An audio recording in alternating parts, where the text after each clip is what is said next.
Il y a deux mots qui annoncent que votre mort n'est pas loin. Je et moi. Quand quelqu'un parle et puis il est là, je, moi, je, moi, c'est que ta mort n'est pas loin. Le jour Nabuchodonosor a exagéré dans le je et dans le moi. Les minutes qui ont suivi, la Bible dit il était transformé comme un animal. Il a brouté de l'herbe comme un bœuf. Ses cheveux ont poussé, ses ongles sont sortis juste parce qu'il a exagéré dans le jeu. Un Corinthien dit qu'est-ce que tu as que tu n'as reçu? Maintenant il continue en disant, il dit si tu l'as reçu, pourquoi te glorifies-tu? Quand on craint Dieu, on ne prend pas pour soi ce que Dieu a fait. J'ai travaillé dur. Tu as travaillé dur par rapport à quoi? Il y a des gens qui travaillent plus dur que toi qui ne sont pas là où tu es. Il y a des gens qui travaillent plus dur que toi qui n'ont même pas 10% de ce que tu as. Tu as travaillé du comment? Tu as acheté le pied, tu as acheté la main, tu es né avec un pied. Tu sais comment on fabrique les os? Tu as travaillé du, ça veut dire quoi? Ton cerveau, tu l'as fabriqué, réfléchi, tu l'as fabriqué. Qui décide de naître bête? Qui décide de naître intelligent? Tu as travaillé du, ça veut dire quoi? C'est parce que tes parents t'ont porté un peu que tu as pu faire la suite. Qui choisit sa famille? Qui au ciel là-bas commande une famille de pauvres? Quand vous parlez que vous méprisez l'œuvre de la grâce, ça montre que vous ne craignez pas Dieu. La Bible dit qu'il ne partage pas sa gloire. En toute chose, reconnaissez que Dieu l'a fait. Observe ta vie. Combien sont ceux que tu connais qui sont morts, qui n'auraient pas voulu mourir? Les choses qui sont venues à toi, combien sont ceux qui auraient voulu que ça puisse pas venir à eux? Un homme parlait, dit vous les célibataires.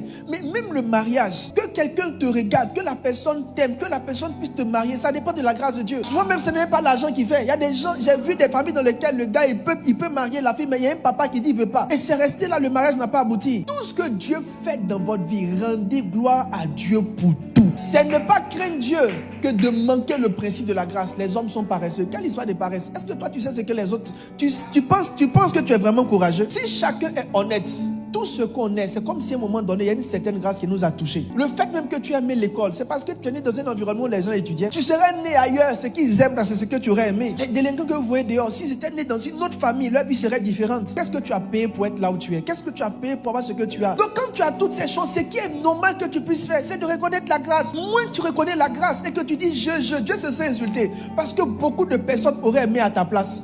Mais ils n'ont pas été à ta place. Et toi, tu as eu la grâce d'être à cette place. Et au lieu d'avoir une bonne mémoire pour donner gloire, tu te glorifies toi-même. Beaucoup de personnes ont poussé Dieu à les humilier parce qu'ils n'ont pas appris à enlever le jeu dans leur bouche.